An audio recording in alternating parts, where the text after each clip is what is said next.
Bonjour à toutes et tous et bienvenue à cette journée consacrée aux enjeux sanitaires du réchauffement climatique. Pour introduire nos tables rondes, je vais d'abord donner la parole à Anne-Claire Boux, puis ensuite à Fabrice Zil et je terminerai cette introduction. Et ensuite, donc, nous aurons 4 tables rondes qui aborderont ces enjeux sanitaires à des échelles différentes. Je vous donne la parole. Merci beaucoup. Bonjour à toutes et à tous. Je tiens tout d'abord à saluer Sarah Albi, la directrice de l'Académie du Climat, et vous dire qu'on est très heureuse de vous accueillir à l'Académie du Climat pour cette journée de réflexion autour d'un sujet très important qui touche l'intime aussi et comment cet intime se projette dans le futur. Alors, quand il m'a été proposé d'intervenir pour ce mot d'introduction, j'ai été doublement intéressée en tant qu'adjointe à la santé, bien entendu, chargée de porter, et vraiment on l'intègre dans nos politiques publiques, la question de la santé environnementale. À la direction de la santé publique de Paris, on a un pôle sur la santé environnementale, ce qui est assez innovant en matière de politique publique. Et d'ici la fin de l'année, la ville de Paris lancera un nouveau plan de santé environnementale. Et à double titre, parce que en tant qu'élu écologiste, c'est au cœur de mes combats d'élu, que cette question climatique. Et donc, ces liens entre la santé et le climat, ils sont vraiment multiples. Ils sont multiples et ils permettent aussi de traiter la question de la vulnérabilité. La vulnérabilité parce qu'on sait, en termes de santé environnementale, que ce sont toujours les plus vulnérables, les plus précaires, qui sont le plus touchés en termes d'accès aux soins, mais aussi en termes de santé environnementale. Par exemple, à Paris, souvent, les personnes qui vivent dans les logements, on a une concentration de logements sociaux le long du périphérique, avec des personnes qui sont plus exposées à la pollution de l'air, aux nuisances sonores. Alors, bien entendu, aujourd'hui, on change notre façon de penser la ville et de penser l'urbanisme pour ne plus construire le long du périphérique et pour modifier ce périphérique pour faire en sorte qu'il devienne un boulevard urbain et qu'on n'ait plus cette inégalité en termes de santé. Et c'est aussi cette question, une question importante aussi, c'est comment la ville prend soin de ses habitants. Derrière, comment on repense l'urbanisme, comment on prend soin, comment on donne de la dignité, parce que je suis convaincue que, comme le dit Cynthia Fleury, le soin est un humanisme. Et donc, je trouve que c'est intéressant dans les réflexions que vous allez prolonger de voir cette question, cette fameuse aussi question de l'éthique, parce qu'on a encore un certain nombre de sujets, et je pense d'ailleurs au droit de mourir dans la dignité aussi, quand je pense à la question de l'éthique, et aussi un double regard sur cette question de l'habitabilité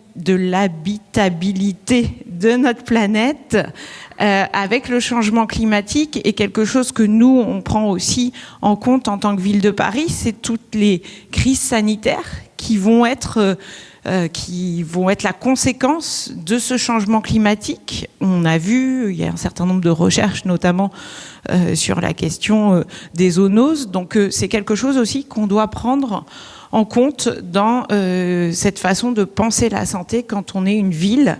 Donc voilà, je vous souhaite c'est plein de pistes de réflexion, et je serai très heureuse d'avoir le retour de vos échanges parce qu'on ne fait jamais la politique seule d'ailleurs dans son bureau, donc tous ces espaces de réflexion sont intéressants aussi pour nous nourrir, nous en tant qu'élus. Donc je vous souhaite de très bonnes réflexions, de très bons échanges.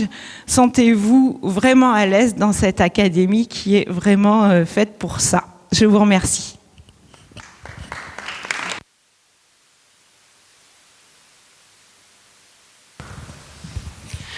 Merci beaucoup, bonjour à toutes et à tous. Je m'appelle Fabrice Xil, je suis professeur associé de philosophie et d'éthique à l'Université Paris-Saclay et je co-dirige avec Virginie Ponel et Nicolas Castoldi l'espace éthique Île-de-France. On est très heureux, merci beaucoup Anne-Claire Boux de votre introduction. On est très heureux de pouvoir organiser cette première journée pour nous sur un sujet qu'on travaille depuis quelque temps, mais c'est le premier événement public qu'on fait vraiment sur ce sujet. Comme vous l'avez dit, c'est un sujet très important qui croise éthique, santé, climat. Alors je vais essayer très rapidement de vous brosser comment on le comprend. On voit immédiatement, et vous venez de le rappeler, Madame, qu'il y a des impacts directs et indirects du changement climatique sur la santé. Des impacts directs, vous pouvez penser évidemment au réchauffement, aux sécheresses, aux événements majeurs comme les incendies. Vous avez un impact direct du changement climatique sur la santé, un impact indirect aussi, qui peut être lié par exemple aux difficultés d'accès à l'alimentation, aux effets du changement climatique sur la santé globale, sur les espèces végétales, animales, et du coup indirectement sur la santé humaine. Et puis je voudrais rappeler aussi peut-être un impact sur la santé psychique, sur la santé au sens large. Mais imaginons qu'il y ait des populations qui soient obligées d'abandonner des territoires, des lieux, des zones, d'abandonner des activités, des modes de vie anciens, ancestraux. Il y aura nécessairement aussi un impact psychique sur la santé psychique à prendre en compte. Alors, en quoi est-ce que ça concerne l'éthique? On pourrait se dire ça la concerne très indirectement ou très largement. Je voudrais quand même essayer de montrer pourquoi pour nous, à l'espace éthique Île-de-France, ça la concerne quand même de manière directe. D'abord parce qu'il y a des effets différenciés du changement climatique sur les individus et les populations. On n'est pas égaux dans notre capacité à se protéger ou à faire face à ce changement climatique. On n'est pas égaux devant ces impacts et on n'est pas égaux non plus dans la responsabilité qu'on a vis-à-vis du changement climatique. Et donc il peut se produire, et on le voit, que les plus touchés, y compris en termes de santé, sont pas nécessairement les plus responsables de cette évolution et sont pas nécessairement en plus les plus aptes à s'adapter ou à faire face à ce changement. Et donc on risque d'avoir un cumul d'injustices sur ce sujet qu'il nous faut évidemment anticiper. La deuxième chose, alors je vais être un peu provoquant, mais l'éthique, elle regarde toujours les avantages et les inconvénients. Et là, on part toujours du principe que le changement climatique va avoir un effet négatif sur la santé. En bonne éthique, on devrait regarder les deux faces et se demander s'il n'y a pas certains impacts du changement climatique ou de ses conséquences ou de son adaptation qui peuvent aussi avoir des effets paradoxaux, des effets bénéfiques à certains égards, à certains moments, sur certaines populations. Et puis troisièmement, bien entendu, c'est l'éthique de notre réaction par rapport à ce changement climatique, et ce sera mon troisième et dernier point. Moi, je vois trois grandes directions pour nous de cette réflexion. La première direction, une fois qu'on a posé ce que je viens de dire, c'est d'abord une dimension un peu d'éthique réflexive, c'est-à-dire autour de notions, à mon avis, de justice, de solidarité et de responsabilité, c'est-à-dire comment on pense un engagement collectif à prendre en charge l'ensemble des coûts, que ce soit financiers, sociaux, peut-être émotionnels, pour faire face à ces évolutions, nos responsabilités par rapport au monde non humain, pas seulement on pense ici à santé humaine, mais je pense que bien sûr il faut le resituer, et Léo Coutelec notamment le rappelle souvent dans une perspective de santé globale. Donc il y a une responsabilité à penser ici vis-à-vis de la santé des autres espèces et de l'environnement au sens large, et aussi vis-à-vis des générations futures. Et je ne trouve pas que conceptuellement on soit extrêmement bien armé pour penser cette responsabilité-là. Donc c'est le titre de la journée, penser les responsabilités. Je pense que là il y a un travail réflexif, théorique à mener pour donner un sens, une consistance à cette idée de responsabilité. Il y a des travaux anciens que vous connaissez, surtout les étudiants d'espace éthique qui sont là, de Hans Jonas, qui sont anciens maintenant, dans lesquels on peut s'appuyer, mais évidemment, c'est des réflexions à approfondir.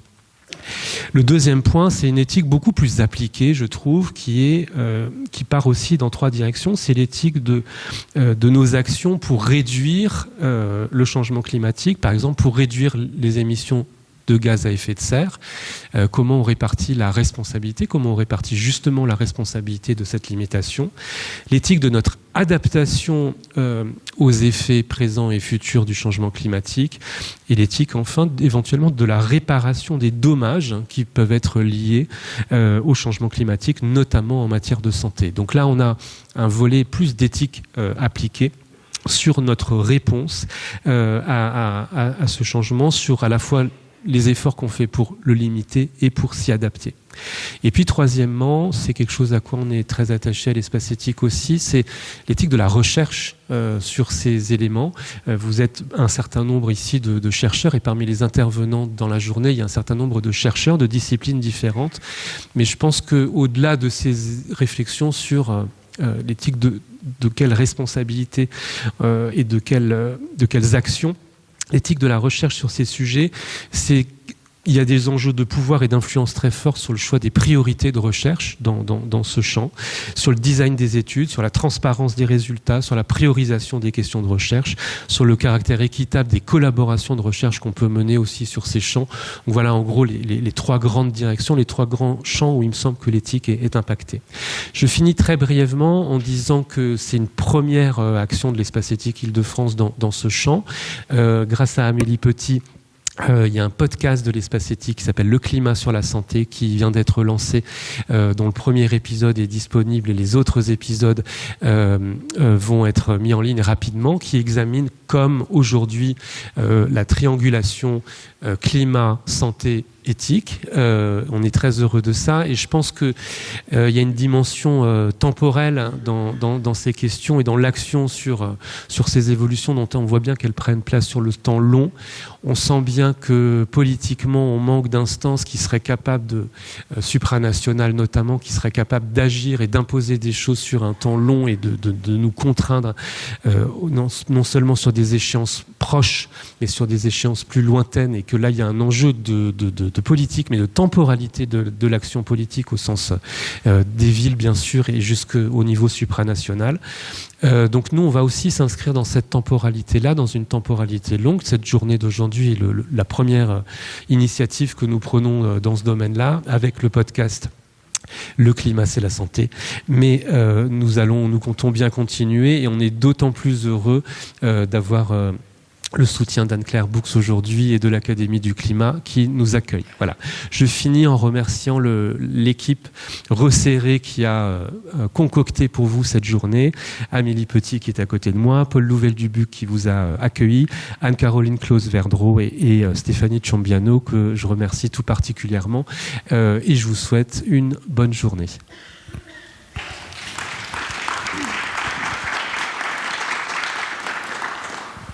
Je remercie également l'Académie du climat, l'espace éthique, mes collègues et tous les intervenants de nous avoir permis d'accueillir et d'organiser cette journée. Alors, j'ai un format peut-être un peu plus scolaire. Je vais lire mon texte. Je vais lire mon texte et j'espère qu'il vous parlera.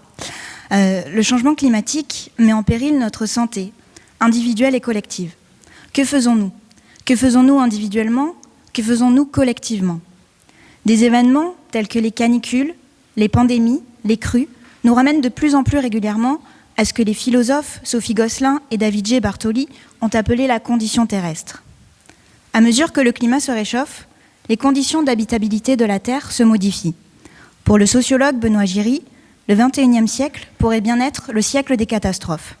Des villes comme Jakarta, Bangkok, New York, Venise et Bordeaux vont progressivement être engloutis par la montée des eaux, pendant que d'autres territoires, en Asie du Sud-Est ou dans le golfe Persique, vont être désertés par l'apparition de températures létales. Dans les régions arctiques, le dégel du pergélisol provoque l'effondrement des infrastructures et menace de faire réapparaître d'anciennes maladies infectieuses. En Grèce, au Canada, en Californie, les forêts ressemblent à un amas de torches incandescentes. Le réchauffement des eaux douces et les inondations rendent l'eau impropre à la consommation. Les fortes pluies, les sécheresses augmentent considérablement les risques de famine et de pénurie d'eau. La chaleur, les vents et les feux de forêt redistribuent la concentration des polluants atmosphériques et des pollens. Le changement climatique expose ainsi les individus à des risques sanitaires d'une ampleur considérable et menace des droits que le philosophe Simon Canny considère comme fondamentaux, le droit à la subsistance, à la santé et à la vie. Depuis le début des années 1990, les rapports du GIEC et de l'OMS ne cessent d'alerter les sociétés sur les enjeux sanitaires du changement climatique. En 2016, le journal britannique The Lancet a créé The Lancet Countdown, un collectif de chercheurs dédiés à l'objet climat-santé. En 2021, un observatoire européen du climat et de la santé a été créé. À l'échelle de la France, des organismes tels que le Haut Conseil pour le climat ou les groupes régionaux d'experts sur le climat s'emparent de plus en plus de ces enjeux. Toutes ces initiatives contribuent fortement à faire du changement climatique un problème de santé publique. Fortement, mais pas suffisamment. Car la santé des populations reste encore le parent pauvre des politiques climatiques. Un fossé demeure entre la connaissance des risques sanitaires et leur degré de priorisation dans l'agenda politique. Le changement climatique apparaît ainsi comme un impensé sanitaire. Le manque d'attention des COP pour les questions de santé en témoigne. En effet, ce n'est que le 3 décembre dernier que la 28e conférence des parties a organisé pour la première fois dans l'histoire des COP une journée qui fut entièrement consacrée aux questions de santé. Nous sommes donc tout juste en train de dépasser le cadre socio-économique à partir duquel est gérée la question climatique. Nous sommes donc tout juste en train de comprendre que le changement climatique est aussi une question sanitaire. D'où peut bien provenir ce manque de considération pour les questions de santé ? Le fonctionnement disciplinaire et sectoriel de nos institutions scientifiques et politiques ne contribue-t-il pas à désanitariser la question climatique et à paralyser la traduction des savoirs en actions concrètes ? Du côté de nos disciplines, n'est-il pas temps de réfléchir de façon véritablement interdisciplinaire aux enjeux de santé, en intégrant notamment les sciences humaines et sociales, de façon à mieux tenir compte des facteurs sociaux, économiques, politiques et démographiques qui influencent la manière dont le changement climatique aura ou non des conséquences sur la santé des populations. Du côté des politiques publiques, n'est-il pas temps de créer des politiques intersectorielles capables d'établir des connexions entre les mesures climatiques et les mesures de santé publique ? Car comme le soutiennent les épidémiologistes Kevin Jean et Mathilde Pascal, tout ce qui est bon pour le climat, ou presque, est bon pour la santé, et réciproquement. Les mesures de santé publique, telles que la promotion d'une alimentation moins carnée et d'une mobilité active, sont bonnes pour le climat. Comme le rappelle également le philosophe Michel Bourbon, le manque de considération pour les questions de santé provient aussi du caractère diffus des effets du changement climatique. Les risques sanitaires dont il est question s'étendent au-delà des frontières nationales et des générations présentes. Cette fragmentation spatiale et temporelle rend ces risques difficilement gouvernables et exige l'invention de nouvelles catégories juridiques et éthiques et de nouveaux principes de justice climatique permettant par exemple de penser les droits des générations futures. Enfin, la faible attention qui est portée aux enjeux de santé provient de notre incapacité à percevoir la santé comme un ensemble de liens dispersés mais connectés. Cette incapacité peut s'expliquer par une conception utilitariste de la Terre. Nous n'y voyons que des ressources à exploiter et nous peinons à attribuer à la nature une valeur intrinsèque, indépendante de sa valeur d'usage. Aussi, la réduction des expériences de nature liées à l'artificialisation des sols, à la perte de la biodiversité et à la sédentarité a fini par diminuer notre seuil de sensibilité, au point de nous rendre parfois insensibles aux dégradations environnementales auxquelles nous sommes pourtant si souvent exposés. Pour reprendre une expression de l'écologue Anne-Caroline Prévost, la nature s'évapore de notre socle culturel commun. La prise en compte des enjeux de santé du changement climatique nous invite ainsi à relever plusieurs défis. Un défi de mise à l'agenda, un défi d'intégration des savoirs, un défi d'hybridation des politiques publiques, un défi de justice climatique et un défi plus anthropologique qui consiste à reconsidérer nos relations aux vivants. Ces défis posent à nouveau frais la question de la responsabilité. Selon quels principes éthiques devons-nous nous sentir concernés par le changement climatique et nous préoccuper du sort des écosystèmes et des générations futures ? Comment penser l'efficacité, mais aussi l'équité des mesures d'adaptation ? Les enjeux de santé sont-ils un motif d'action suffisant pour changer les comportements ? Ces questions mettent en jeu différentes échelles d'action, celles du vivant, de l'international, des territoires et des individus. Ces différentes échelles feront l'objet de nos différentes tables rondes. Pour ajouter une dimension artistique à cette journée, des photographies réalisées par la photographe Andrea Olga Mantovani vont accompagner chaque table ronde et venir témoigner de façon aussi visuelle que métaphorique des problématiques que nous allons soulever. À l'issue de chaque table ronde, Andrea Olga Mantovani viendra nous expliquer les raisons qui l'ont incité à choisir telle ou telle photo pour illustrer telle ou telle table ronde. Je vous souhaite à toutes et tous une excellente journée d'études. J'espère qu'elle sera productive et utile, étant donné l'ampleur des tâches auxquelles nous devons faire face. Merci à tous.